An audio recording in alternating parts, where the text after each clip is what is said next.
pour l'Eilui Nishmat, Rabbi Shlomo Gabay Ben Barzumul, et le frère David Gabay Bar Yosef Shimon Maraj Bar Mira, à la mémoire de Moïse Ben Miriam. שתהיה נשמתם צורה בצרור החיים תחת כיסא הכבוד, מנוחה תם עדן וכן יהי רצון, ונאמר אמן. Alors le cours Be'ezrat Hashem comme prévu qu'on va faire ce soir, comment se préparer pour Yom Hadin, le jour du jugement. Yom Hadin c'est Rosh Hashanah, c'est marqué dans le tour, dans Siman Taf Kuf Pei Aleph. Tanya, Bepirkei de Rabbi Eliezer, et nous enseigne dans le livre de Rabbi Eliezer. Au Rosh Chodesh Elul, Akadosh Baruch Hu il a dit à Moshe Rabbeinu de monter au Har Sinaï. Akadosh Baruch Hu il a dit à Moshe Rabbeinu de monter au Har Sinaï pour recevoir les deuxièmes tables de la loi. Parce que Moshe Rabbeinu il est monté 3 fois. La première fois quand il est monté, Akadosh Baruch Hu il a demandé à Moshe Rabbeinu après de descendre pour aller chercher, pour amener les tables de la loi. Et Moshe Rabbeinu quand il est descendu avec les tables de la loi, il a vu que les Béné Israël, ils ont fait le veau d'or, c'était le 17 Tammuz.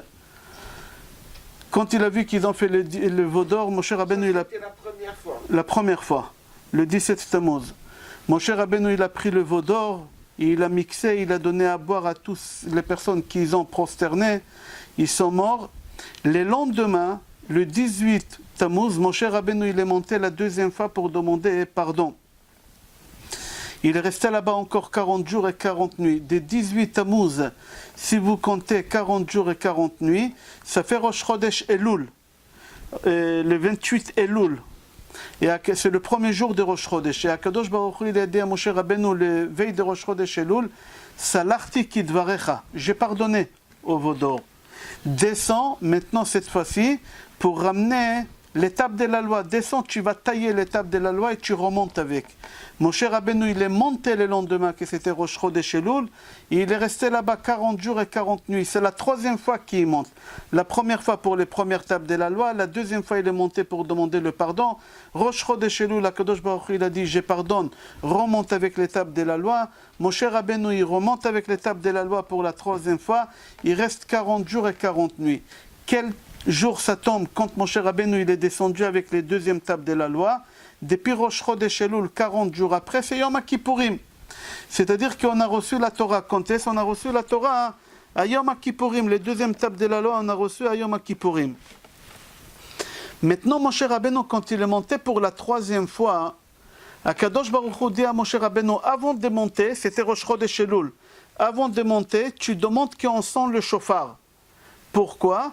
Pour que les Béné Israël, ils se rappellent quand est-ce que tu es monté, et tous les jours ils vont sonner le shofar pour compter 40 jours, pour être sûr et certain le jour que tu descends, pour qu'ils ne fassent pas d'erreur comme la première fois.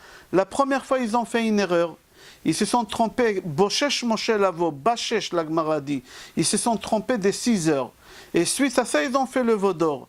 Alors Akadosh Baruch Hu dit à Moshe Rabbeinu, quand il est monté le jour de Rosh Chodesh Elul, tu leur dis de sonner le shofar.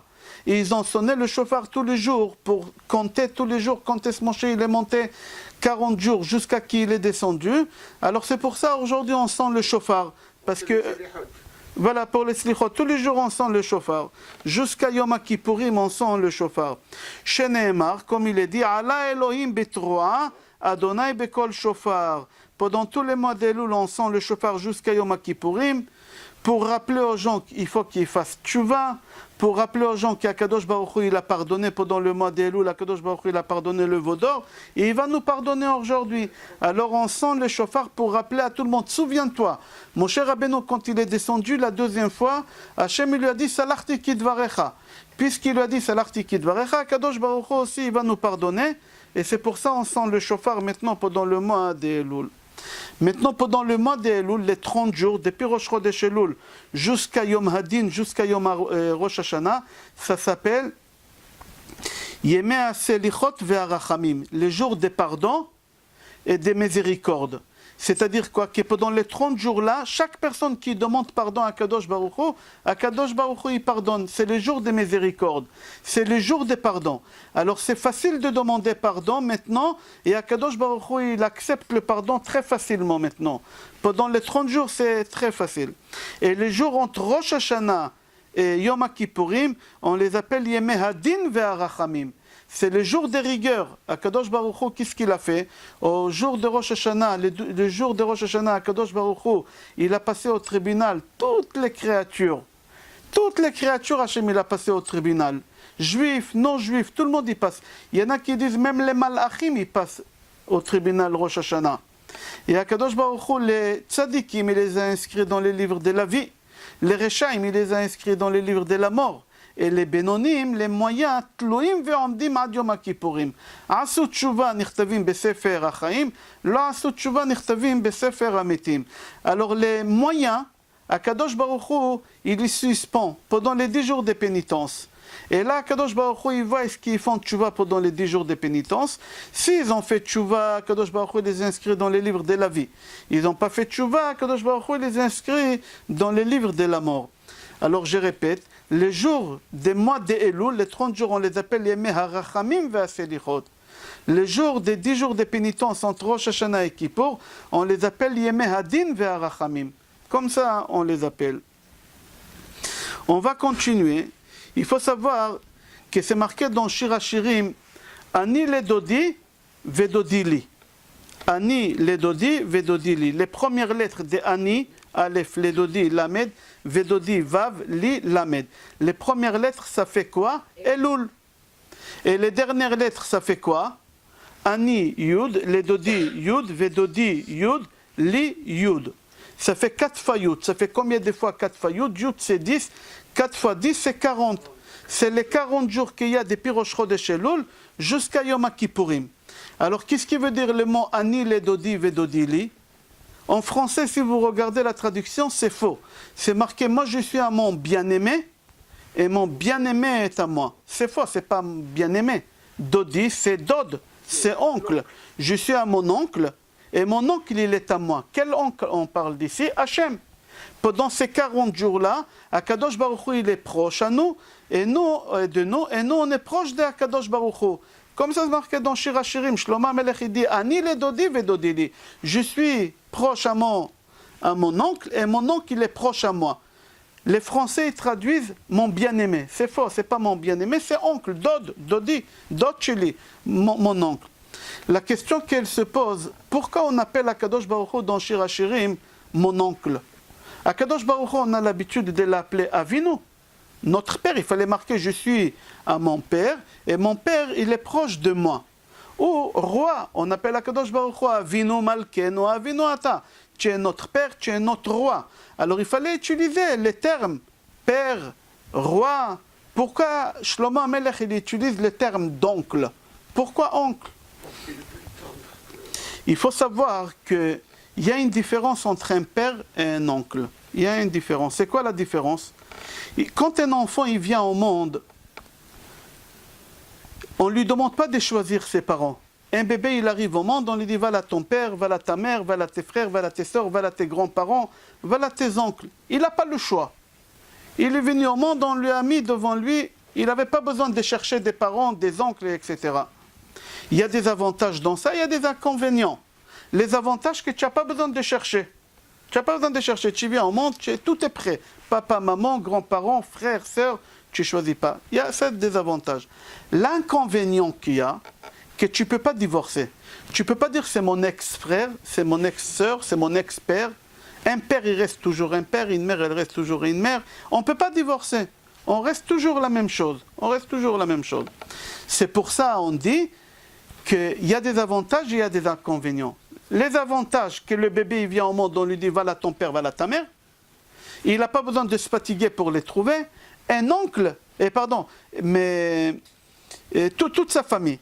Mais les inconvénients qu'il y a, qu'on ne peut pas divorcer de la famille. Un père, il reste toujours un père, il reste... Mais dans le mariage, ce n'est pas la même chose. Un enfant, quand il vient au monde, on ne lui dit pas quand il est petit, voici ta femme. Non, un homme, il doit chercher sa femme, il doit se fatiguer, il doit chercher, il doit aller trouver sa femme, sa future femme. Alors, il y a des inconvénients, il y a des avantages. C'est quoi les inconvénients et les avantages? L'inconvénient qu'il faut chercher. Un homme, il peut chercher, une femme, elle peut chercher, mais surtout c'est l'homme qui cherche. Il y a des gens qui ont la chance, qui trouvent vite fait. Il y a des gens qui n'ont pas de chance. Et ils cherchent leur femme à 25, 30, 35, Hachem Yatzilenu, ils cherchent leur femme. Alors c'est des inconvénients. Mais il y a des avantages. Que la personne, elle peut se séparer de sa femme. On n'est pas marié à vie, ce n'est pas un mariage catholique. Un homme, il peut dire c'est mon ex-femme. Une femme, elle peut dire c'est mon ex-homme. Jusqu'à là, on est bon? Oui. Je répète la question et on continue. David Amelech dit Ani le dodi vedodili. Moi, je suis proche de mon oncle et mon oncle, il est proche de moi. Quand est-ce? Elul. Elul, Ani le dodi vedodili. Elul. Hachem, il est proche de nous, on est proche d'Hachem. La question, c'était pourquoi on utilise les termes d'oncle avec Hachem. Hachem, c'est pas mon oncle, Hachem, c'est mon père. Ou mon roi. Avinu Malkenu, Avinu Ata. Avinu, notre père Malkenu, notre roi. Pourquoi Shlomo Amelech il utilise les termes d'oncle? Alors on a dit qu'un enfant quand il vient au monde, il a un avantage. On lui dit voilà tes parents, voilà tes grands-parents, voilà tes frères, voilà tes sœurs. Il n'a pas besoin de chercher. Mais il y a des inconvénients dans ça que quoi? Qu'il ne peut pas divorcer. Un enfant ne peut pas dire c'est mon ex-père, c'est mon ex-mère, c'est mon ex... Il n'y a pas. Dans le mariage, aussi il y a des avantages et des inconvénients. L'inconvénient qu'il faut chercher sa femme, des fois ça peut être long. Ça c'est l'inconvénient. L'avantage, qu'on peut se séparer. On peut se séparer, on n'est pas obligé de rester ensemble. Maintenant, on va comprendre pourquoi Shlomo Amelech il utilise les termes d'oncle. Pourquoi Shlomo Amelech il utilise les termes d'oncle? Pour te dire qu'un juif, même qui fait le plus grand péché qu'on peut imaginer, le plus grand péché qu'on peut imaginer, Hachem c'est ton oncle. Tu ne peux pas te séparer de lui et lui il ne peut pas se séparer de toi. Il y a des gens qui font des péchés et ils disent j'ai fait tellement de péchés qu'Hachem il m'a rejeté. Hachem il ne veut pas me voir, Hachem il ne veut pas me parler. On lui dit pas du tout. Pas du tout. Ce n'est pas ta femme, ce n'est pas ton mari Hachem. D'une femme tu peux te séparer, d'un mari tu peux te séparer. Mais d'un oncle tu ne peux pas te séparer. Shlomo Amelech il voulait te dire, même avec le plus grand péché que tu as fait, Akadosh Baruch Hu, il ne peut pas se séparer de toi. C'est pour ça qu'on a utilisé le terme d'oncle. Vous avez une question normalement là? Oui. Pourquoi on n'a pas utilisé le terme le père? On ne peut pas se séparer d'un père. On ne peut pas. À la différence que si vous demandez à un enfant de 5 ans, qu'est-ce que tu préfères, papa ou tonton? L'enfant, il dit la vérité, il préfère toujours l'oncle. Il préfère toujours tonton, plus que le père. Pourquoi? Parce que le père, il punit de temps en temps.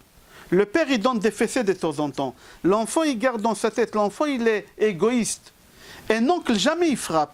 Un oncle, chaque fois quand il vient, il ramène des cadeaux. Alors un enfant de 5 ans lui dit, tu préfères quoi? Tu préfères papa ou tonton? Il te dit, je préfère tonton. Pourquoi tu préfères tonton? Parce que tonton, toujours, il ramène des bonbons. Alors nous, on a utilisé les termes d'oncle et pas de père parce que chez Akadosh Baruch Hu, il n'y a pas de mal qui vient. Il n'y a que du bien qui vient. Il ou le bien, des fois, nous, on ne comprend pas. On ne comprend pas comment Akadosh Baruch Hu, il fait les choses. Mais c'est comme ça, Akadosh Baruch Hu, il fait du bien. Plus tard, on va comprendre qu'est-ce qu'Akadosh Baruch Hu, il fait. Alors, jusqu'à ici, qu'est-ce qu'on voit? On voit que le mois de Elul, on dit Ani le dodi vedodili. Les premières lettres, c'est Elul. Les dernières lettres, c'est Yud, Yud. C'est les 40 jours qu'il y a de Rosh Hashanah jusqu'à Kippour. Akadosh Baruch Hu, il est très proche de nous maintenant. Hachem, il est très proche de nous.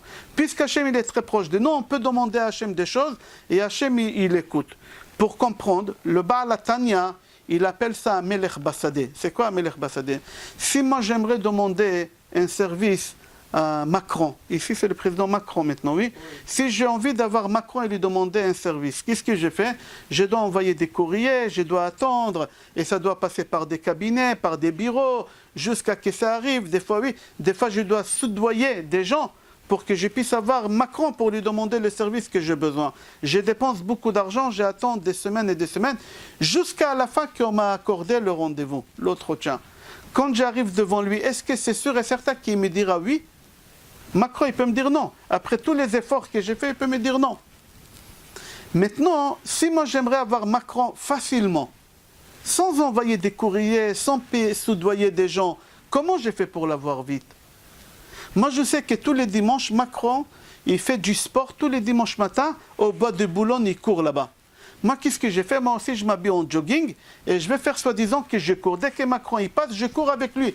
Bonjour, monsieur le président. Je fais, c'est-à-dire sans rendez-vous, sans rien du tout. Il est dans la rue, je peux parler avec lui, je peux lui demander et lui, il peut me dire oui. Pourquoi? Parce que c'est sympathique, on fait le sport ensemble. Avec Akadosh Baruch Hu, c'est la même chose. Pendant 40 jours, Akadosh Baruch Hu, il est là. Il est dans le champ, on appelle ça Melech Basadeh. On peut demander à Kadosh Baruch Hu ce qu'on veut. Et c'est pour ça qu'on appelle pendant cette période-là, on a dit au début, Yemeh HaRachamim ve'Aselichot. C'est le jour des miséricordes et de pardon. Si on demande pardon à Hachem maintenant, à Kadosh Baruch Hu, il pardonne. Facilement il pardonne. Si on va demander en retard, Hachem, c'est possible qu'il ne va pas pardonner. Pourquoi? On va expliquer tout à l'heure. Je continue encore. Dans Shir HaShirim, le Zohar HaKadosh dit, dans le pasuk Ani ledodi vedodil, et à la fin du pasuk, c'est marqué là-bas, Aroe bashoshanim. C'est quoi Shoshanim? Rose. Rose. Quelqu'un, il a vu une rose dans sa vie? Vous avez vu des roses? Ça n'existe pas, les roses. Aujourd'hui, qu'est-ce qu'on appelle rose? C'est pas des roses, on l'a appelé cette fleur rose. Mais la rose, elle n'existe plus depuis à peu près 600 ans. Il n'y a plus. Une vraie rose, c'était des roses à l'époque qui avaient 13 pétales.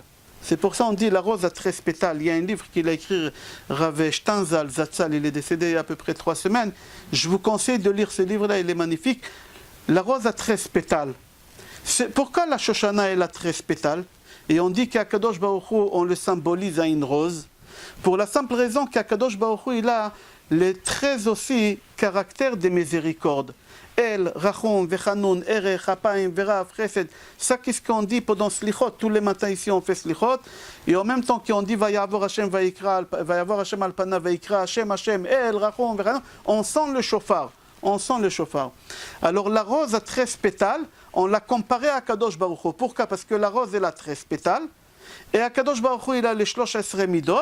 Alors on le comparait. Pourquoi? On va comprendre Bezrat Hashem tout à l'heure. Il faut savoir, il dit à Gaon Mivilna, que pendant le mois d'Elul, c'est que des miséricordes. Il n'y a pas le din, il n'y a pas la rigueur. Pendant tous ces mois-ci, il n'y a pas la rigueur.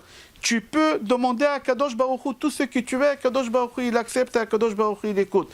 Mais il faut que tu demandes. Il faut que tu demandes à Kadosh Baruch Hu. Si tu ne demandes pas à Kadosh Baruch Hu, il ne va pas faire. Ari Kadosh dit que c'est bien de lire le psaume 27 de Tehillim, depuis Rosh Chodesh Elul jusqu'à Simchat Torah. Combien de jours on a depuis Rosh Chodesh Elul jusqu'à Simchat Torah? Pas jusqu'à Kippour. Depuis Rosh Chodesh Elul jusqu'à Kippour, on a 40 jours. Il faut aller plus loin. Depuis Rosh Chodesh Elul jusqu'à Simchat Torah. Combien de jours il y a? Anna Adonai Hoshi'ana. 51. Na. Anna Adonai Hoshi'ana. Na, Nun, Aleph, c'est 51. Il dit à Ari Akadosh, c'est lui qui lit le Tehillim, le psaume 27. Écoutez bien qu'est-ce qu'il dit, c'est pas un baba, c'est pas un marabout, c'est pas un rigolo, c'est Ari Akadosh, il dit, écoute-moi bien. Si tu lis le psaume 27 de Tehillim, le David Adonai Ori Vishi Loira, tu le lis le matin et le soir, pendant les 51 jours, alors Akadosh Baruch Hu, qu'est-ce qu'il va faire? Akadosh Baruch Hu motzi shnotav batov. Akadosh Baruch Hu il va faire que tu vivras toute l'année jusqu'à Rosh Hashanah prochain. Et tu auras une année douce et bonne et agréable. Ve'ya'erav. Erav c'est agréable, une année agréable. Ve'afilu gzera ra'a ktuva ala adam mishamayim היא מתבטלת. Même si Akadosh Baruch Hu il a écrit un mauvais décret sur toi, chas v'shalom, si tu lis ces psaumes la matin au soir pendant les 51 jours, Akadosh Baruch Hu il annule. Ou ma'avir me'alav kol ha'mekatrigim, toutes les mauvaises personnes qui parlent du mal de toi, les malachim, Akadosh Baruch Hu il les élimine. D'accord? Ve'yotze bedimos zakai badin, et tu sortiras gagnant à Rosh Hashanah. Il faut que tu saches. Et donc, pourquoi? Quel rapport il y a ce psaume-là, le David Hashem Ori Viché? Alors on dit, le David Hashem Ori, c'est quoi Ori? Ma lumière. C'est quoi ma lumière? C'est Rosh Hashanah. Ishei, mon sauveur, c'est Yom Kippour. Itzpeneni besuko, c'est Sukkot. C'est-à-dire tous les fêtes qu'on passe à Rosh Hashanah, ils sont dans ces psaumes. Mis à part ça, on a dit que la rose elle a combien de pétales? 13 pétales. Si vous prenez ces psaumes 27 et vous comptez combien de fois il y a le nom de Hachem. Le David Adonai, Ori Vishi Mimiera. Déjà il y a le premier. Si vous comptez, il y en a 13 fois le nom de Hachem. comme la rose à 13 pétales, comme les 13 traits de caractère de Akadosh Baruch Hu, les 13 midot, et c'est pour ça il dit à Akadosh, c'est bien de le lire. Le Maté Ephraim, il dit que depuis Rosh Chodesh Elul jusqu'à Rosh Hashanah, combien de jours on a dit qu'on a 30 jours. Pendant ces 30 jours-là, on doit se préparer au tribunal. Chaque personne y passe devant Akadosh Baruch Hu à Rosh Hashanah. On a 2 jours de Rosh Hashanah. Il y a des gens qui passent le premier jour, il y a des gens qui passent le deuxième jour. On ne va pas rentrer maintenant expliquer qui rentre le premier jour, qui rentre le deuxième jour au tribunal devant Akadosh Baruch Hu, mais tous en passent devant Akadosh Baruch Hu. Tous en passent. Il y a des avocats, tu peux arriver avec des avocats. Akadosh Baruch Hu, c'est le Dayan, c'est le juge. Toi, tu ramènes avec toi des avocats pour te défendre. Mais il faut savoir qu'à Kippour, tu passes devant Akadosh Baruch Hu, c'est le tampon, mais sans avocat. Il n'y a pas d'avocat. Tu es face à Akadosh Baruch Hu seul. Tu es face à Akadosh Baruch Hu seul à Kippour. Alors pourquoi on a 30 jours? Pourquoi Hachem nous a donné cette possibilité de se préparer 30 jours au tribunal? Parce que c'est une halakha. C'est une halakha. C'est une halakha. La halakha dit, quand quelqu'un il a passé au tribunal rabbinique, et le tribunal rabbinique il a jugé, il a tranché. Je donne un exemple. J'ai mon voisin qui a monté un mur dans son jardin. Et le mur qu'il a monté, ça me cache le soleil. Le soleil, il ne peut plus rentrer dans mon salon. Alors je l'attaque au tribunal. Je dis au tribunal, regardez, il a monté un mur. J'ai plus le soleil qui rentre. Ma maison, il a perdu 50% de sa valeur. Alors le tribunal, ils ont décidé qu'il faut qu'il casse le mur. Combien de temps il a pour casser le mur? 30 jours. C'est-à-dire, chaque chose que le Beddin te demande, minimum c'est 30 jours on doit te donner. À Kadosh Baruch Hu, c'est exactement la même chose. On doit passer au tribunal devant Kadosh Baruch Hu. À Kadosh Baruch Hu, il a dit, moi aussi, je vous donne 30 jours pour vous préparer. On a 30 jours pour se préparer avant de passer devant Kadosh Baruch Hu.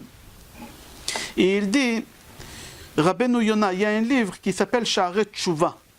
Je conseille, j'ai dit ça l'année dernière déjà, je conseille à chacun de lire ce livre-là pendant le mois de Elul. Moi, depuis la yeshiva, ça fait 40 et quelques années, chaque mois de Elul, je ne lâche pas ce livre-là. De matin au soir, j'étudie dans ce livre-là. C'est un petit livre, Sha'aret Tshuva de Rabbeinu Yonah.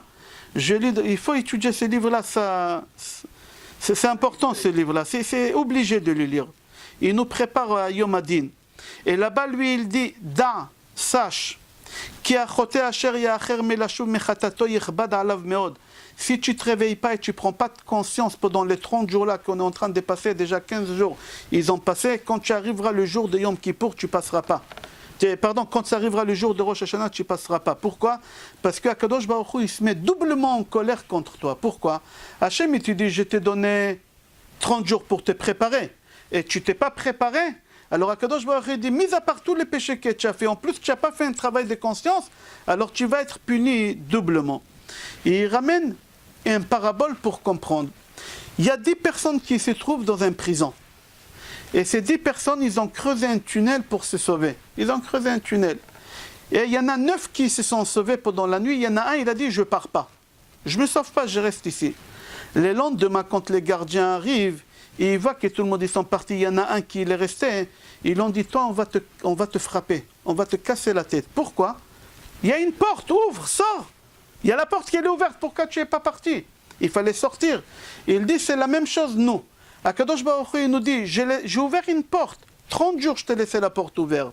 Pour que tu puisses sortir de tes péchés et venir vers moi. Les 30 jours, tu n'es pas sorti, tu n'es pas venu me voir. Pourquoi tu n'es pas sorti, tu n'es pas venu me voir? Alors tu vas être puni doublement. C'est lui qui ne prend pas un travail de conscience. Alors Akadosh Baruch Hu, il se fâche contre lui. Comment on se prépare?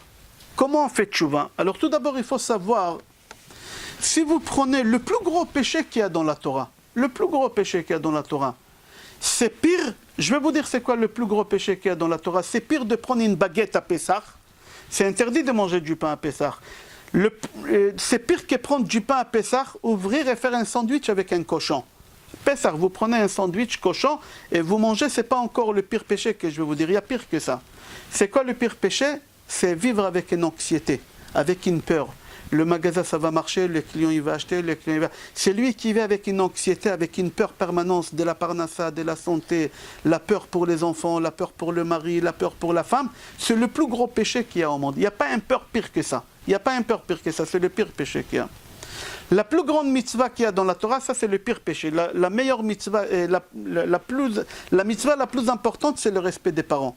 Kibud Orim, il n'y a pas plus fort que ça. Il n'y a pas plus fort que ça. C'est la mitzvah la plus grande qu'il y a dans la Torah. La punition qu'il y a, la pire punition qu'un homme il peut avoir d'après vous, c'est quoi? Il y a des gens qui me disent être à l'hôpital, branché avec des machines, passer des opérations. Non, la pire punition, c'est avoir honte. Honte. Il n'y a pas pire que ça. Avoir honte, c'est une souffrance. C'est marqué dans la Gemara. Noach lo la'adam.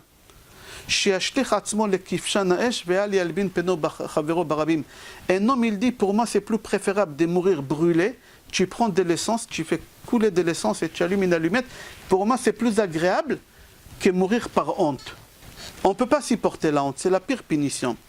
Alors, comment on doit se préparer à Rosh Hashanah? Pour se préparer à Rosh Hashanah, il faut faire 3 choses. Pourquoi j'ai ramené le pire péché? C'est-à-dire, même le pire péché que tu as fait, Hachem il pardonne pendant ces jours-ci. Si toi, tu te prends conscience, si tu te réveilles, si tu ne te réveilles pas, ta situation, elle est grave. Alors, comment on fait tchouva sur n'importe quel péché qu'on peut imaginer? Il y a 3 choses qu'il faut faire. Il faut d'abord penser au péché que tu as fait. Alors il y a 3 choses à faire. La première chose, dire à Hachem, je regrette. Je regrette sur ce que j'ai fait, c'est le passé. Je regrette. Deuxième chose qu'il faut faire, maintenant je demande pardon. Je demande pardon. Et troisième chose qu'il faut faire, je m'engage à Hachem de ne plus faire. C'est tout et tu es pardonné. Tu es pardonné, il y a 3 choses à faire. C'est s'engager, demander au passé pardon. Maintenant au présent, demander pardon, et au futur, s'engager de ne pas faire. Venez, on va voir ce qui se passe, Yom Hadin. Yom Hadin, à Rosh Hashanah, quand on va passer au tribunal devant Hachem, on va ramener avec nous des avocats. J'ai dit, tu n'es pas seul devant Hachem à Rosh Hashanah. Il y a des avocats. Qui c'est les avocats que tu peux prendre avec toi? C'est tes bonnes actions. Tes bonnes actions, ils vont te défendre. Et là, Kadosh Baruch Hu, il va les mettre sur une balance et il va voir qu'est-ce qui pèse plus ou moins, les bonnes actions ou les mauvaises actions. La première question qu'Hachem il te demande, c'est quoi? Aim nasata venatata be'emuna. C'est quoi nasata en hébreu? Nasata, la 7, élevé. Est-ce que tu t'es élevé dans la emuna, dans la parnassa? Il y a des gens qui expliquent Aim nasata venata, est-ce que tu as gagné ta vie honnêtement?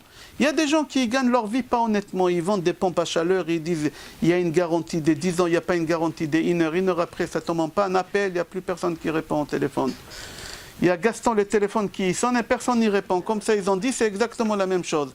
C'est pas ça la question qu'Akadosh Baruch Hu te demande, est-ce que tu as gagné ta vie honnêtement? Nasata, est-ce que tu t'es élevé dans la emuna, que la parnassa, c'est Hachem qui te donne? Est-ce que tu as eu le bitachon et la emuna en Hachem? Il y a des gens, le matin, quand ils ouvrent le magasin, ils ont mal au ventre. J'ai ouvert à 9h, 10h, il n'y a pas de clients. Il est 11h, 11h30, il n'y a pas de clients. Il y a des gens, des fois, qui me disent, des gens qui sont dans la mode des habits, qui vont très cher, un costume à 2000 €. Alors, un client par jour, ils ont fait la journée. Des fois, vous voyez des grosses marques, il n'y a personne, jamais je passe pas, il n'y a personne. Mais ne vous inquiétez pas, un client par mois, ils ont fait le mois.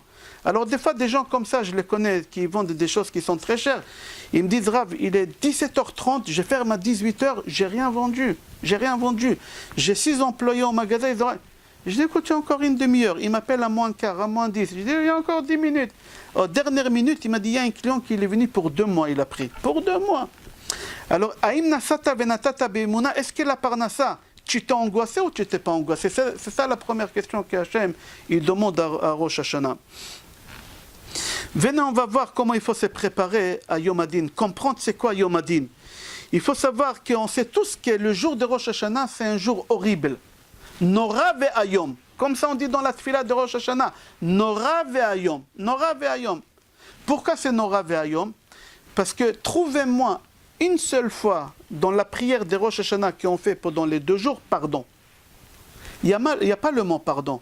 Pardon, c'est maintenant qu'il faut le faire. Depuis Rosh Chodesh Elul jusqu'à Rosh Hashanah, jusqu'à Yom Hadin. Maintenant, tu peux demander pardon. À Rosh Hashanah, on n'a pas le droit de demander pardon à Rosh Hashanah. À Rosh Hashanah, qu'est-ce qu'on fait pendant les prières de Rosh Hashanah? 3 choses. Malchuyot, Zichronot et Shofarot. Malchuyot, on couronne à Kadosh Baruch Hu. Adonai hu Elohim, Adonai hu Elohim, Adonai Melech. On fait que ça.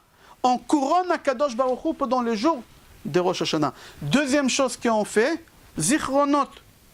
Souviens-toi des sacrifices d'Yitzhak, souviens-toi d'Abraham Avinu, qu'est-ce qu'il a fait, souviens-toi de Yaakov, que des souvenirs, on dit, souviens-toi. C'est soudoyer Hachem. Troisième chose qu'on fait, Shofarot. on sent le chauffard. Pourquoi on sent le chauffard? On va expliquer, Be'ezrat Hashem. Il n'y a pas le pardon à Rosh Hashanah, c'est trop tard, c'est fini. Tu ne peux pas griller un feu rouge et la police elle t'envoie au tribunal et tu dis au juge pardon. Le juge il te dit c'est pas maintenant le pardon, c'est trop tard maintenant. Maintenant on va te retirer le permis, on va t'enlever des points. C'est trop tard maintenant. C'est la même chose ici à Mavdil, c'est la même chose. Venez, on va voir qu'est-ce qu'il dit à Rosh. À Rosh, il a écrit un livre qui s'appelle Orchot Chaim. Il ramène quelque chose qui fait très très peur. Écoutez, il dit V'yavhilucha ra'ayonecha. Il faut que tu saches comment tu dois traverser les 30 jours qui y passent. Tu dois être terrorisé. Yavhilucha, c'est être terrorisé. Au mitatra bedim'a tamse. Ton coussin où tu mets ta tête, il doit être mouillé le matin des larmes, tellement tu dois pleurer pendant le mois de Elul. Ton drap, tu dois le changer 10 fois la nuit, tellement tu vas avoir des sueurs froides, de peur de Rosh Hashanah. Est-ce que tu sais c'est quoi Rosh Hashanah? Est-ce que tu sais? Aujourd'hui, quelqu'un il reçoit une lettre à la boîte à lettres, il ouvre, c'est marqué là-bas, tribunal, je sais pas quoi. Le bonhomme, il a le cœur qui bat, il a très très peur. Il voit les impôts. Ça m'est arrivé il n'y a pas longtemps, il y a 2-3 semaines, j'ouvre la boîte à lettres, je vois une lettre des impôts. J'ai eu peur, je vous dis la vérité, on est tous des êtres humains. Qu'est-ce qu'ils veulent les impôts de moi? Qu'est-ce qu'ils veulent de moi? Et j'avais peur, le temps que j'ouvre vite la lettre, je regarde, ils m'ont envoyé un chèque de, je sais pas, aide à l'emploi, ou je sais pas comment on appelle ça, 78 €, ils ont envoyé. Pourquoi tu as peur? De quoi tu as peur? Mais on a peur de ces lettres-là, des convocations, des tribunaux, on a très très peur. Mais tu imagines le pire, d'accord, tu passes au tribunal. Le juge, il va faire pire. La pire chose qu'il va te faire, c'est quoi? La pire chose que les gens ils ont peur, c'est de la prison. Il ne va pas te tuer. Et c'est aboli en France, le truc. Il n'y a plus en France, on ne tue plus les gens en France. À Kadosh Baruch Hu, tu passes au tribunal, c'est la vie ou la mort. C'est pire que le tribunal ici. C'est pire que le tribunal ici. Venez voir qu'est-ce qu'il dit, Orchot Chaim, le Harosh. Il dit comme ça. Il faut que ton coussin, il doit remplir des larmes. Ton drap, tu dois le changer plusieurs fois la nuit, tellement tu dois avoir des sueurs, des peurs de ce tribunal-là.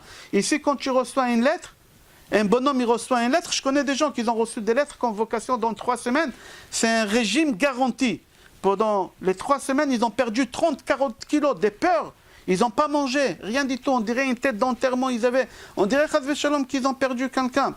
Et tout ça pourquoi? Pour arriver au tribunal, que le juge il dit il y a une erreur. Et pendant 3 semaines, il n'a pas mangé, il a gâché la vie de sa femme et de ses enfants. Et il dit ici, c'est pas il y a une erreur. C'est Akadosh Baruch Hu qui te convoque. Il dit, viens voir la Gemara, qu'est-ce qu'il dit sur Rabban Yochanan ben Zakkai. Gemara Brachot, je donne les références. Gemara Brachot, page 28. Là-bas, la Gemara, elle dit que Rabban Yochanan ben Zakkai, il était malade. Quand on dit malade, c'est pas comme aujourd'hui. Aujourd'hui, un homme, quand il tousse, il dit à sa femme, appelle le notaire, je vais faire le testament. Un homme, quand il tousse, dès qu'il a 38, appelle le notaire, je vais mourir. Tout de suite, je vais mourir. Les hommes, c'est comme ça. La Gemara dit, quand on parle ici des malades, le bonhomme, il va mourir dans 1 heure. Vraiment dans 1 heure. Ici, ce n'est pas les hommes d'aujourd'hui. Ici, on parle des hommes de l'époque. Là-bas, la Gemara, elle raconte, Rabbi Yochanan ben Zakkai, il devait mourir. Il lui restait quelques heures. Ses élèves, il avait 5 élèves. Ses élèves, ils sont venus le voir. Rabbi Elazar ben Urkenus, Rabbi Elazar ben Arach, Rabbi Yossé Cohen, Rabbi Shimon ben Netanel, ils sont venus lui faire la dernière prière avant de mourir. Quand ils ont rentré, ils ont voulu lui faire la dernière prière, ils ont vu qu'il était en train de pleurer. Il pleurait. Ils lui ont dit, Rabbi, Mishuma taboché, pourquoi tu pleures? Tu sais bien où tu vas? Il leur a dit quoi? Il leur a dit, vous savez pourquoi je pleure? Si je serais été convoqué devant un juge des chairs et du sang, alors j'aurais pu régler le problème. Parce que c'est possible d'ici là que la convocation, la date arrive, peut-être il va mourir le juge, un crise cardiaque, il est mort, alors tout est arrêté. Ou c'est possible que je peux envoyer des gens pour le soudoyer, ou je peux lui envoyer des cadeaux. Ou c'est possible qu'il va me condamner, mais sa condamnation elle n'est pas éternelle. Au pire, il va me mettre en prison combien? 2 semaines, 3 semaines, c'est fini après. Mais là, je vais passer au tribunal devant Hachem. Là, je vais mourir maintenant. Dans 2 heures, je suis au ciel, devant Akadosh Baruch Hu. Et je ne sais pas où Akadosh Baruch Hu va m'envoyer, au paradis ou en enfer. Je ne sais pas où je vais aller, au paradis ou en enfer. Et il dit, il y a une différence entre Akadosh Baruch Hu et le juge. Pourquoi? Parce que le juge en bas, s'il se met en colère, il va se calmer. Mais Akadosh Baruch Hu, quand il se met en colère, Ka'aso, Ka'as Olam. Akadosh Baruch Hu, il s'énerve. Quand il s'énerve, On ne peut rien faire. Vim osarani isuro isurola. Mais s'il me met en prison, c'est une prison éternelle. Je ne peux pas le soudoyer à Kadosh Baruch Hu. Et là, je vais arriver au ciel et ils vont me mettre devant deux chemins. Ils vont me dire ou tu vas à droite au paradis ou tu vas à gauche en enfer. Et je ne sais pas où je vais aller. Vous imaginez qu'est-ce qu'il dit Rabbi Yochanan ben Zakkai? Lui, il ne sait pas où il va. Vous savez, c'était qui Rabbi Yochanan ben Zakkai? Venez voir qu'est-ce qu'il dit Rabbi Yochanan ben Zakkai. Gemara Souka, page 25. Là-bas, la Gemara dit, viens voir qui c'est Rabbi Yochanan ben Zakkai. Lui qui ne sait pas. Est-ce qu'il va aller en enfer au paradis? Aujourd'hui, vous attrapez n'importe qui dans la rue. Dis-moi, toi, tu vas mourir paradis ou en enfer? Moi, bien sûr, paradis. Pourquoi? J'ai volé, j'ai tué, j'ai fait quelque chose. Pourquoi tu veux que j'aille en enfer? Lui, il ne sait pas, Rabbi Yochanan ben Zakkai, il ne sait pas où il va. Venez voir qu'est-ce qu'elle dit, la Gemara. La Gemara dit, il est la zaken ayulo shmonim talmidim. Il est la zaken, il avait 80 élèves. 30 élèves, ils ont atteint le niveau de Moshe Rabbeinu. 80 élèves, 30, ils ont atteint le niveau de Moshe Rabbeinu. Summum, ils ont arrivé. 30 élèves, ils ont atteint le niveau de Yoshua ben Nun. Yoshua ben Nun, il a arrêté les astres. Dom Shemesh Begivon veyareach be'ayalon. Il a arrêté tous les systèmes solaires. Vendredi, il devait rentrer, Shabbat. Il était en pleine guerre. On ne peut pas faire la guerre Shabbat. Qu'est-ce qu'il a fait, Yoshua? Dom Shemesh Begivon veyareach. Il a arrêté le soleil et la lune. Il a dit quand on finit la guerre, que Shabbat elle rentre. Il a arrêté Shabbat. Il a arrêté Yom Chol vendredi, il est resté 12 heures comme ça, il a arrêté. 30 élèves, ils ont atteint le niveau de Yoshua ben Nun qui peuvent arrêter le système quand ils veulent. 20 élèves, moyen. Là, on est à 80 élèves. Venez voir la Gemara, qu'est-ce qu'il dit. Gadol Shebekulam, le plus grand parmi les 80 c'était qui? Yonatan ben Oziel, on l'appelle même pas Rabbi. Yonatan ben Oziel. Aujourd'hui, n'importe celui qui a une barbe à 2 cm, Rabbi. Lui, c'était le summum, Yonatan ben Oziel, on l'appelle même pas Rav. C'était le plus grand. Katan Shebekulam, le dernier de la classe, le 80, le 80e de la classe, c'était qui? Rabbi Yochanan ben Zakkai. C'était le dernier de la classe. Mais écoutez qui c'est le dernier de la classe, écoutez. Venez voir, elle dit la Gemara, qu'est-ce que le petit élève de la classe, le dernier de la classe, qu'est-ce qu'il savait faire? Amro al Rabban Yochanan ben Zakkai, là-bas la Gemara dit, on témoigne sur Rabbi Yochanan ben Zakkai, Shelo Inyach, il avait la connaissance dans tout.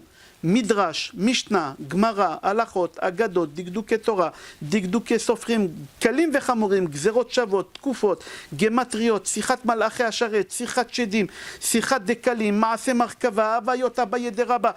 La Gemara ici, elle cite 30 choses.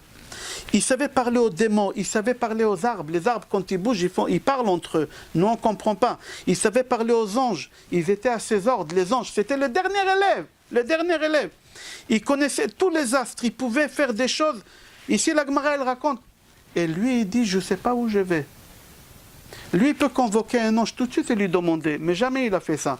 Il va mourir. Dans 2 heures, il va se retrouver devant Hachem. Il ne sait pas où il va. Je ne sais pas, est-ce que je vais aller au paradis ou en enfer? Aujourd'hui, vous demandez à n'importe qui, dis-moi, toi, après tes 120 ans, tu vas où? Il te dit, bien sûr que je vais au paradis. Bien sûr, moi j'ai fait Shabbat, je mange kasher. Alors à Roche, dans Chot Chaim, il dit, tu dois trembler quand tu entends Rabbi Yochanan ben Zakkai, comment il avait peur. Combien il tremblait, lui, il ne savait pas où il va.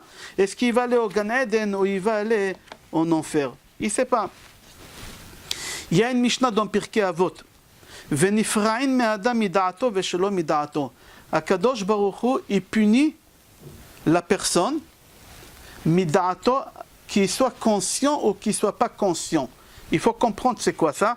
Il y a plusieurs explications, mais j'aimerais ramener l'explication de Baal Shem Tov. Le Baal Shem Tov, il dit, tu sois conscient ou pas conscient, c'est quoi? Si par exemple quelqu'un il a fait un péché, il a fait quelque chose, Hachem, il va le juger comment sur cette chose. Par exemple, quelqu'un, il a allumé la lumière Shabbat. Exprès, il a allumé la lumière Shabbat. Exprès. Comment Akadosh Baruch Hu, il va le juger? Alors, il dit le Baal Shem Tov, c'est quoi Midato? Akadosh Baruch Hu, il lui ramène le même cas que lui, il a fait. Quelqu'un dit, je t'en prie, dis-moi, j'ai allumé la lumière Shabbat. C'est quoi la punition? Alors, quand tu vas dire à l'autre, c'est quoi sa punition? Tu te juges toi-même. Comme ça, il dit le Baal Shem Tov.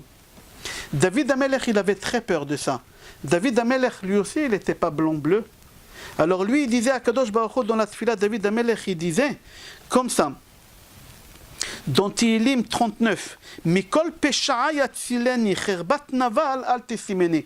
Hachem, s'il te plaît, ne me ramène pas des voyous qui viennent me poser des questions, des halakha.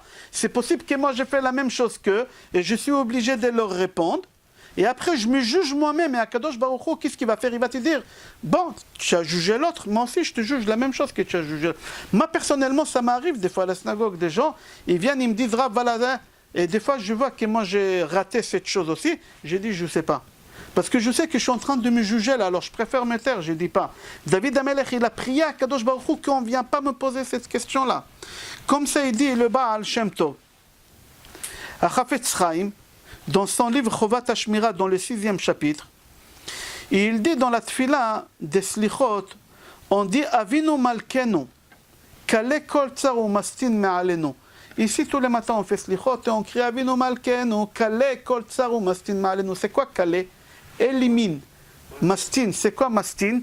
Tue le Satan. C'est lui qui parle du mal de moi chez toi, tue-le. Tout de suite après, qu'est-ce qu'on dit?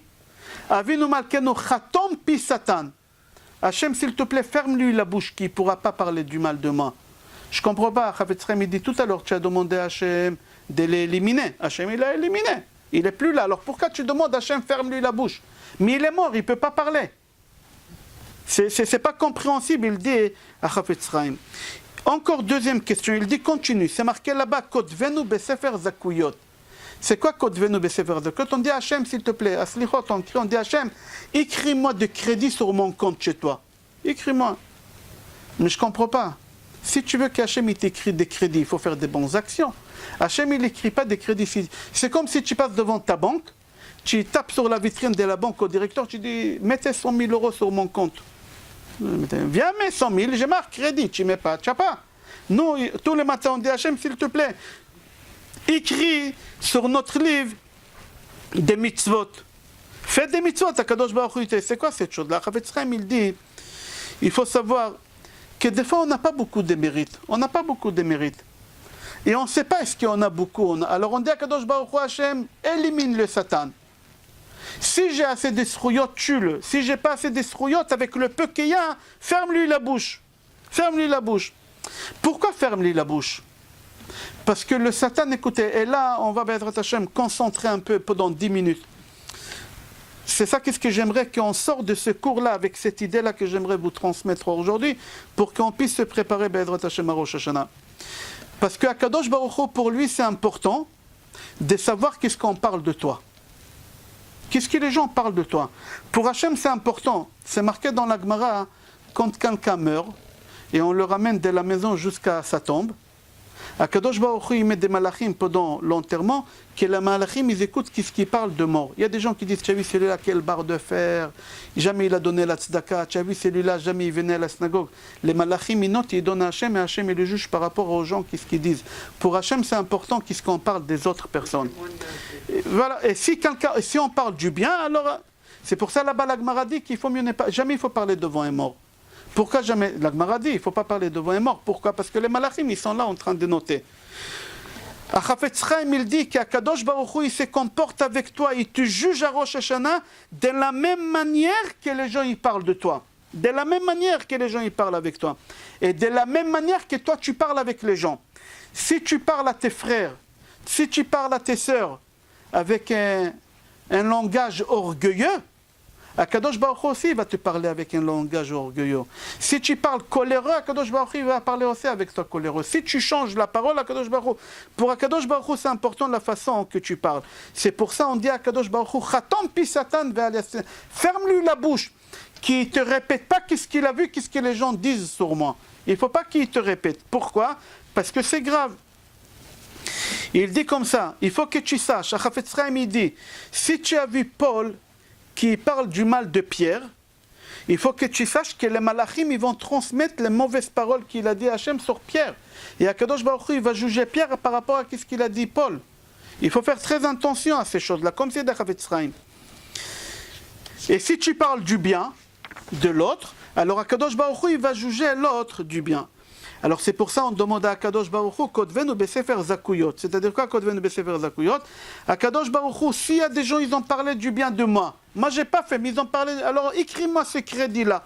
Écris-moi ces crédits-là. C'est ça qu'est-ce qu'on demande à Akadosh Baruch Hu. C'est-à-dire quoi? Pour Hachem, c'est important qu'est-ce qu'on parle des autres. C'est important qu'est-ce qu'on parle des autres. Dans le livre de Rabbi Elazar Papo, il s'appelle Pele Yoetz, il est très connu. Il ramène une histoire que je vais raconter pour comprendre combien pour Hachem c'est important, qu'est-ce que tu parles de l'autre. Je donne un exemple. Si quelqu'un vient et te dit qu'il a un problème, je ne veux pas citer des problèmes, c'est pas bon de citer un problème, il te dit voilà, il a un problème de maladie, chas v'shalom. Quand il a fini de te raconter son problème, il est parti. C'est important que tu parles avec Hachem. Tu dis à Hachem, s'il te plaît, regarde ce monsieur-là. Tous les matins, je le vois le premier à la synagogue.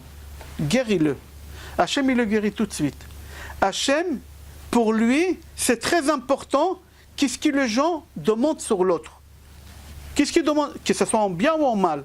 Alors, dès que quelqu'un vient parler de toi, ou il te raconte ses problèmes, parle avec Hachem tout de suite. Ou parle avec quelqu'un, tu as vu celui-là, le pauvre, qui ne raconte pas ses problèmes, mais tu dis, tu as vu celui-là, le pauvre, qu'Hachem, il lui envoie la bracha et Hatzlacha. Akadosh Baruch Hu, il écoute. Pour Hachem, c'est important qu'est-ce qu'on parle. Et Rabbi Elazar Papo, il ramène un Gemara dans Baba Kama. C'est une histoire, une vraie histoire. Une histoire là-bas, la Gemara, elle raconte sur Nechunia Chofer Sichim. C'est quoi Nechunia Chofer? Aujourd'hui, c'est lui qui veut boire de l'eau, il a un robinet. Chacun il a un robinet à la maison. À l'époque, ils n'avaient pas de robinet. À l'époque, ils avaient des puits. Et à l'époque, quand on avait le Beth Amikdash, les gens, ils venaient à pied. Ils venaient sur le Dodan, depuis la Syrie, depuis la Jordanie, partout du monde entier, les Juifs, ils venaient pour les fêtes, pour faire des sacrifices, que ce soit Pessah, Sukkot, ou Shavuot. On était obligé à Aliyah, la règle, ça s'appelle, on était obligé de monter. Le problème, quand tu marches sur les routes pour y aller, il n'y a pas d'eau, il n'y a pas de robinet comme aujourd'hui.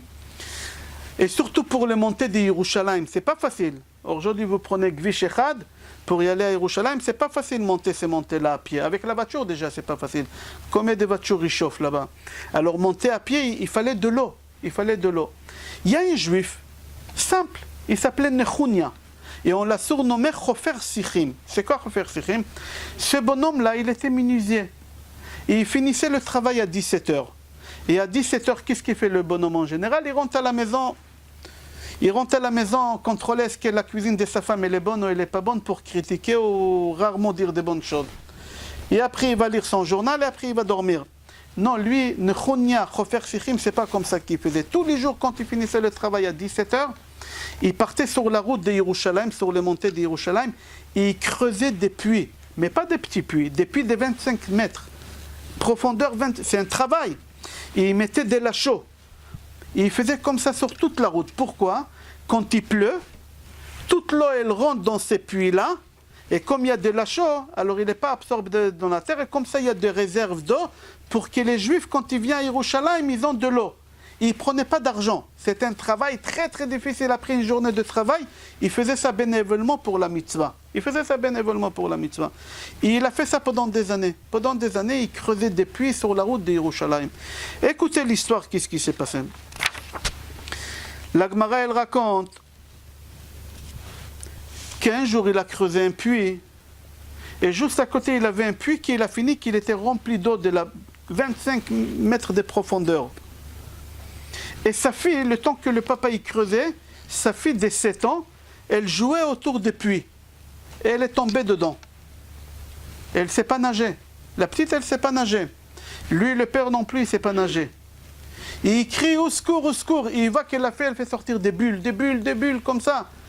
Et à l'époque, les gens, ils étaient tellement naïfs. Aujourd'hui, quand on voit une chose pareille, on appelle tout de suite les pompiers qui viennent, il y a quelqu'un qui s'est noyé ou quelqu'un. Non, à l'époque, chaque chose, il partait voir le rabbin. Il partait voir le rabbin. Alors lui, sa fille, elle est en train de mourir. Et lui, au lieu d'aller chercher les pompiers, qu'est-ce qu'il a fait? Il est parti voir son rave. Il est parti son rave, Rabbi Hanina ben Dosa. Il a dit, Rabbi, ma fille est tombée dans le puits, elle est en train il y a des bulles qu'elle est en train de se noyer. C'était le grand rave. Il lui a dit, t'inquiète pas, va-t'en. T'inquiète pas, rentre chez toi. Quoi, ne t'inquiète pas, ma fille? J'ai dit, ne t'inquiète pas, rentre chez toi. Le bonhomme, qu'est-ce qu'il fait? Il voit que le rave, il ne peut pas aider. Il court voir sa fille. Il arrive, qu'est-ce qu'il voit? Il y a des petites bulles. C'est fini, elle est en train, dernière, des petites... Il va chez Rabbi, il y a petites bulles. Je t'avais dit, rentre chez toi, reste tranquille. Il court chez sa fille, il n'y a plus de bulles. Ça y est, elle est morte, la petite. Il va, Rabbi, elle est morte, il n'y a plus de... Il dit, je t'avais dit, rentre chez toi. Et entre-temps, sa femme, elle arrive, elle a entendu des cris, elle a les voisines. Et la femme, elle dit à son mari, il dit, le Rabbi, il a dit, rentre chez toi, elle est morte, la petite, personne. Sa femme, elle dit, viens, on va aller voir qu'est-ce qui se passe. Ils arrivent là-bas, ils voient la petite au bord de ce puits, toute mouillée, en train de pleurer. Alors les parents, ils disent, mais comment tu es sorti? Il y a des gros bulles, des petites bulles, comment tu es sorti? Amra lahem, elle leur a dit, Zaken shel rechalim nizdamen li, ve zaken rachouv alav. Elle a dit, il y a un bélier, les béliers, ils ont une petite barbichette. Elle a dit, il y a un vieux qui est venu assis sur un bélier. Le bélier, il avait une petite barbichette, mais le vieux, il avait une grosse barbe.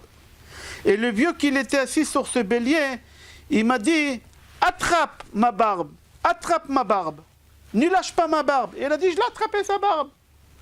Et il faisait des tours pour me faire sortir, parce que c'était profond, le temps que tu es parti et que tu es revenu. La barache, il dit sur place, c'est qui ces béliers, c'est qui ces barbus-là? Alors il dit, le bélier, c'est le bélier d'Yitzhak, et le vieux, c'est Avraham Avinu. Avraham Avinu, il est venu la sauver. Et c'est lui qui l'a fait sortir. Jusqu'à là, on est bon l'histoire. Des questions sur cette histoire. La première question, pourquoi Avraham Avinu, il est venu sur un bélier? Pourquoi Mordechai, il n'est pas venu sur le cheval d'Achashverosh? Mordechai aussi, on l'a fait asseoir sur un cheval. Pourquoi Avraham Avinu? Pourquoi pas quelqu'un d'autre? Pourquoi il faut qu'il vienne Avraham Avinu? Pourquoi pas Mordechai? Pour la simple raison qu'Akadosh Baruch Hu, il a dit, avec la chose que tu as fait une mitzvah, c'est pas possible qu'avec cette chose je te punis. Le père, il a fait des mitzvahs de creuser des puits. Hachem, il a dit, je ne vais pas le laisser mourir, sa fille, dans un puits. C'est pas possible. Pourquoi Hachem, il a fait ça? Il faut savoir, quand le père, il est parti voir le Rav, Rabbi Hanina ben Dosa, il a dit, Rabbi, ma fille, elle est en train de se noyer. Qu'est-ce qu'il a fait, le Rav? Quand tu l'as dit, va, rentre chez toi, qu'est-ce qu'il a fait? Le Rav, il est rentré dans sa chambre et il a parlé du bien de lui. Et quand on parle du bien de quelqu'un, Hachem, il écoute. Il est rentré dans sa chambre, il a dit, Hachem, ce bonhomme-là, toute sa vie, il fait des puits pour que les Juifs ils boivent d'eau. Et toi, tu vas tuer sa fille là-bas? C'est pas possible. Il a parlé du bien. Akadosh Baruch Hu, il a dit, si on parle du bien de quelqu'un, je suis obligé de faire quelque chose. Qui je vais envoyer? C'est lui qui, lui aussi, il a fait des puits. Qui il a fait des puits? Avraham Avinu, Be'er Sheva, après Yitzhak, après... Alors, Avraham Avinu, alors il a dit, c'est lui qui l'a fait des puits, c'est lui qui l'a fait Eshel. Il a fait des tentes dans les déserts pour que les gens, ils ont... Alors, je vais envoyer Avraham Avinu. C'est-à-dire que quoi, quand tu parles du bien de quelqu'un, avec la parole que tu parles de l'autre, Akadosh Baruch Hu, il écoute. Mais la Gemara, elle pose une bombe atomique. Elle pose une bombe atomique. C'est quoi? Là-bas, la Gemara, elle raconte une histoire 30 ans après, le fils de ce monsieur, la Nechuna Chofer Sichim, il est mort de soif. Il est parti quelque part. À l'époque, il n'avait pas beaucoup d'eau comme aujourd'hui. Et il était dans un endroit comme un genre de désert. C'est pas désert, mais il n'a pas bu. Il s'est déshydraté, il est mort. Alors on pose la question, pardon, c'est pas la Gemara, Rabbi Eliezer Papo pose la question sur cet enfant. Comment ça se fait qu'Hachem il a fait mourir son fils avec manque d'eau? Puisque le papa il a donné de l'eau à boire à tout le monde. Et on a dit tout à l'heure qu'Hachem il punit pas quelqu'un avec l'objet qu'il a fait une mitzvah. Et son père il donnait de l'eau. Pourquoi alors Hachem il a tué son fils de soif? Alors lui il donne deux réponses. Une qu'elle nous concerne, une qu'elle ne concerne pas, mais je donnerai les deux réponses. Lui il dit, le papa il a fait des puits, mais il n'a pas donné de l'eau. C'est Hachem qui l'a donné de l'eau. Le fils il est mort de soif. Alors il n'y a aucun rapport, ça c'est une réponse. Mais la deuxième réponse qui nous concerne au cours, 30 ans après, quand son fils il est mort de soif, personne il a dit à Hachem, Hachem, comment tu tues son fils de soif? Son père il a donné de l'eau à tout le monde, tu le tues de soif. Pourquoi Rabbi Hanina ben Dosa il n'a pas dit ça? Il dit Rabbi Eliezer Papo parce que le Rabbi Hanina ben Dosa il est mort. Il n'était pas là. Si quelqu'un d'autre il aurait parlé du bien, Hachem il l'aurait sauvé. C'est-à-dire quand on parle du bien de quelqu'un, on peut lui sauver la vie. Quand on ne parle pas du bien, on se tait, on peut tuer la personne. Cet enfant-là, il est mort parce que personne n'a parlé du bien de cette personne. Comme ça, il dit Rabbi Eliezer Papo. Et il dit qu'il a vu dans Shita Mekubetzet. Il dit qu'au moment que le petit il est mort de soif, le fils de Rabbi Nechuna Chofer Sichim, Et il dit Rabbi Hanina ben Dosa kvar lo haya ba'olam. Il n'était pas de ce monde-là. Alors il n'y a personne pour parler du mal. Alors il dit, les Péléoïtes, tu dois apprendre quelque chose pendant les 30 jours qu'on est en train de passer. Parle du bien de l'autre, parce que ça va jouer énormément devant Akadosh Baruch Hu, les jours de Rosh Hashanah. Quand tu entends quelqu'un qui te raconte des problèmes, qu'il a des problèmes de parnassa, le magasin ne marche pas, au Chaz Veshalom, il y a un licenciement, chacun avec les difficultés que chacun est en train de traverser en ce moment avec la corona, ça a bloqué tous les systèmes de toute la vie, pas que de la parnassa, tout est bloqué.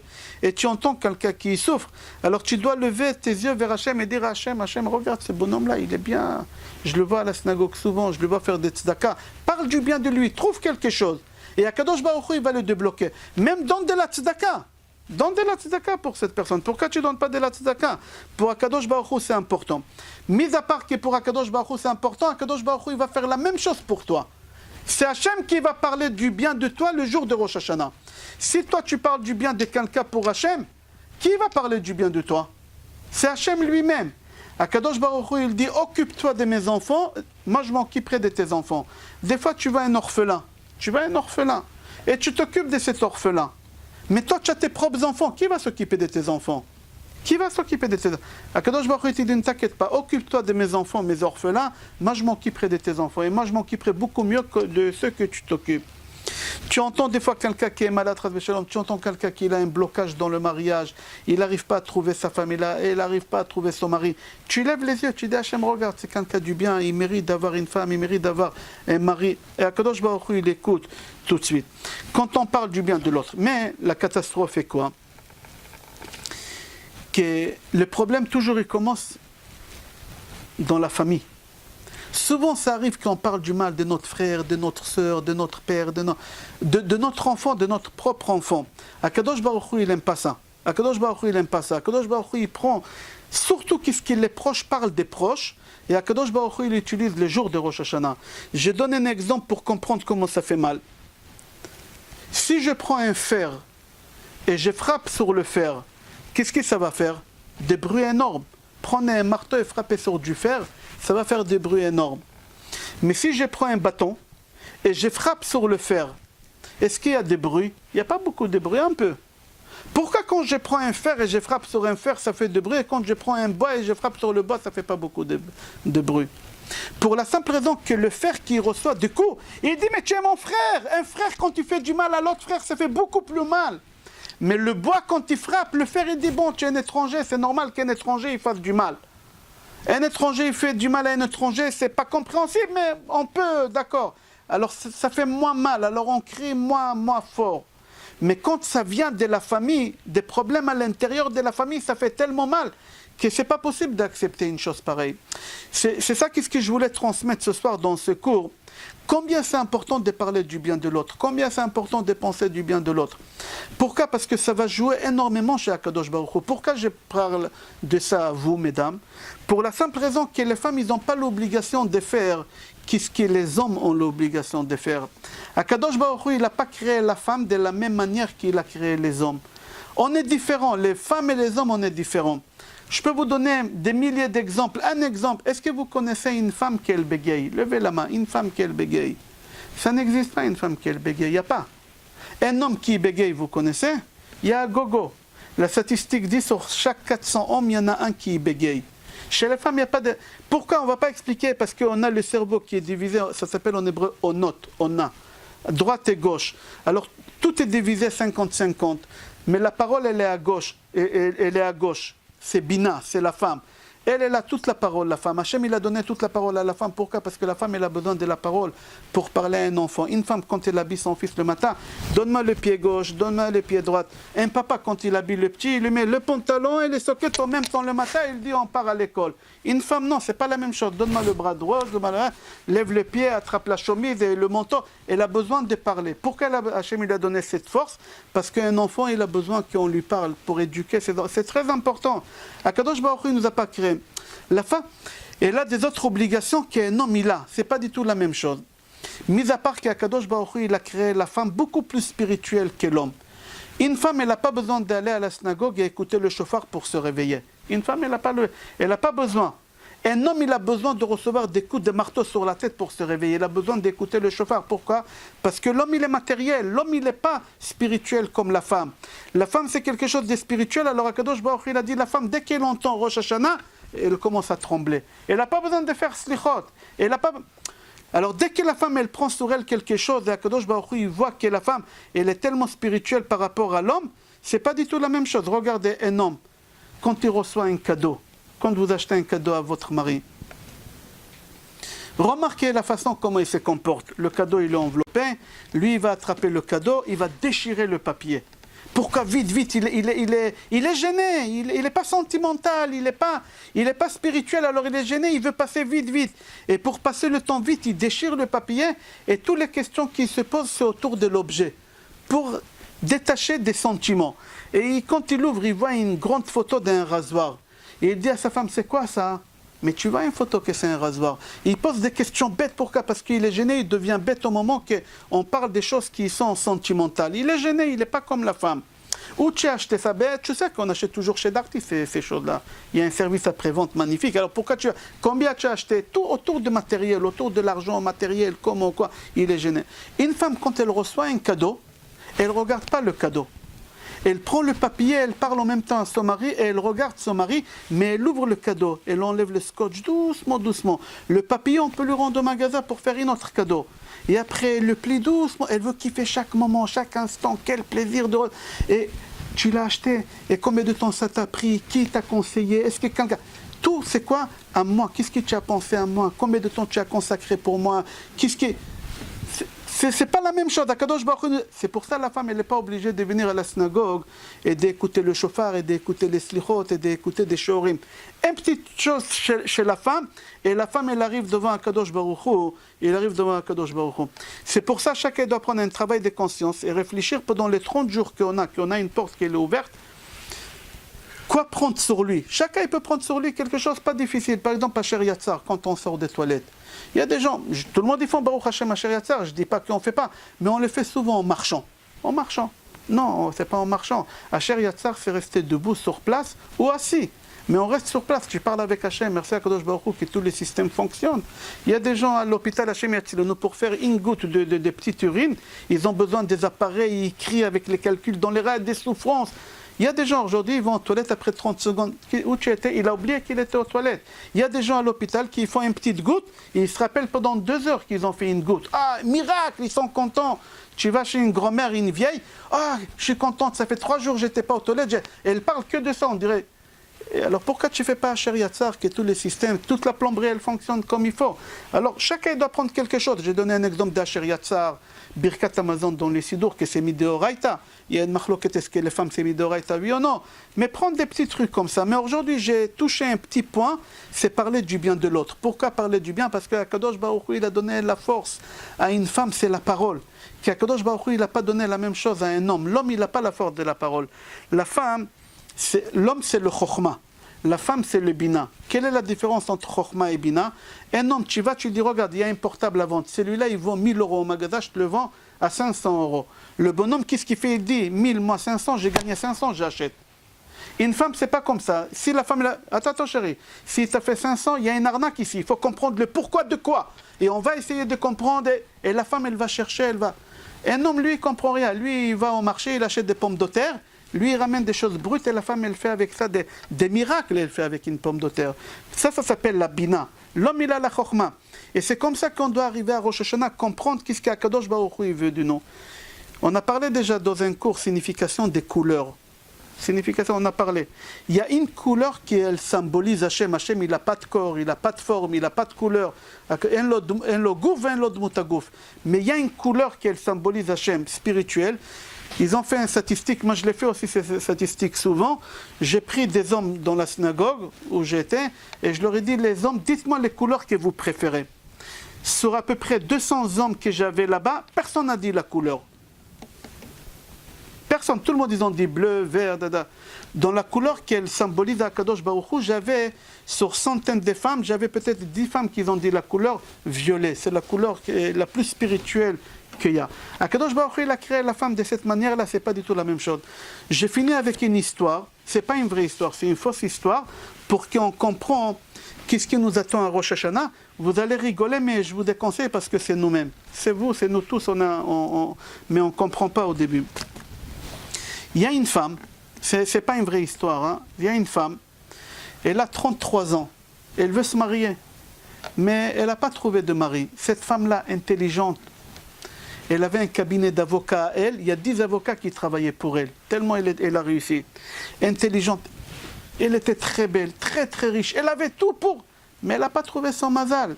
Et la montre biologique tourne, bientôt 40 ans, c'est fini, elle a 33 ans, elle a dit qu'est-ce que je fais?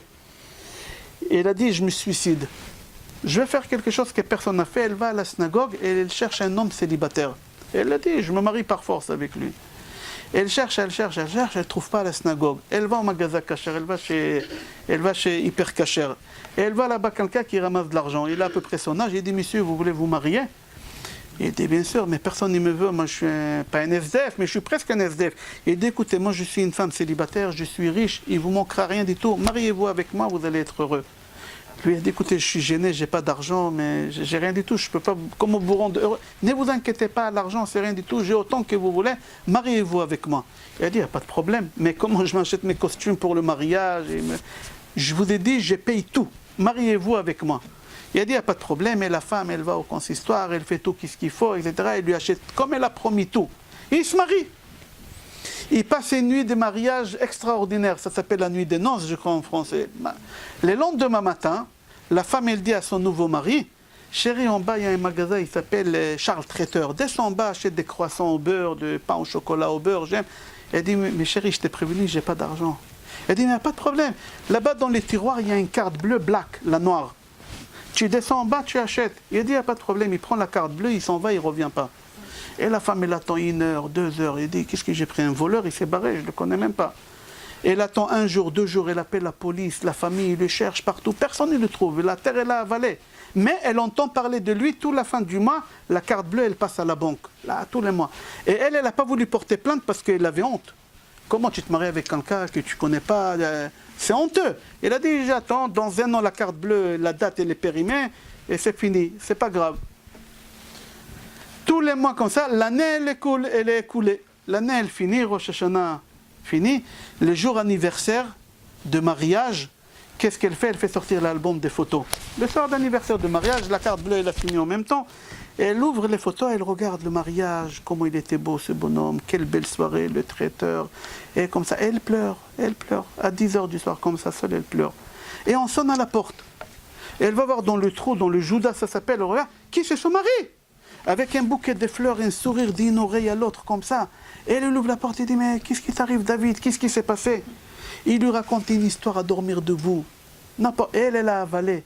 Avec le bouquet de fleurs, elle a accepté. Il passe une nuit extraordinaire. Le lendemain matin, ça fait tu sais, Charles Traiteur, il est toujours ouvert, il est en bas, tu descends. Mais tu sais, la carte bleue, elle est périmée. Et il y a une nouvelle carte bleue là-bas, tu la prends, hein, la black, elle est là-bas. Il dit, bon d'accord, il descend en bas, il ne revient plus. Il revient. Je vous ai dit, ne rigolez pas. Il va, il ne revient plus. Et elle n'appelle même pas la police, elle a honte. Il s'est fait avoir 2 familles, il faut être bête.